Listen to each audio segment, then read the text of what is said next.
Hello and welcome to the One Life Church devotional series where we cover the entire Bible in 20 months. Well, today's chapters are 2 Thessalonians 2 and Psalm 74. Now, in 2 Thessalonians 2, Paul is addressing a massive concern in the church at Thessalonica concerning the coming of our Lord Jesus Christ and our being gathered to him. I do not want you to be unsettled or alarmed by the teaching, which is allegedly by us, but really not, asserting that the day of the Lord has already come, that Jesus has come and gone already. And he says, listen, don't let anyone deceive you in that way. For that day will not come until the rebellion occurs and the man of lawlessness is revealed. The man doomed to destruction who will oppose God. Now, the rest of this chapter describes who this lawless one is that will come before the coming of Jesus.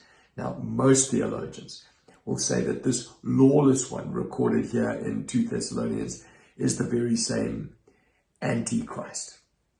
So, what does this tell us about the lawless one, about the Antichrist? Well, he's a human. He's not an angel or a demon. Secondly, he considers himself absolutely above the law. That's why he's called lawless. He's a law unto himself. Thirdly, he is going to declare himself as deity, as supreme, as equal to God. Fourthly, God has said he's doomed. This lawless one is doomed. Fifthly, he may be a man, but nevertheless he is coming in the power of Satan, and he will perform, sixthly, supernatural powers. He will use these powers and he'll perform miracles. And it's not that the false miracles mean that they're not miracles at all. It means that they have a false power, which is what they originate from.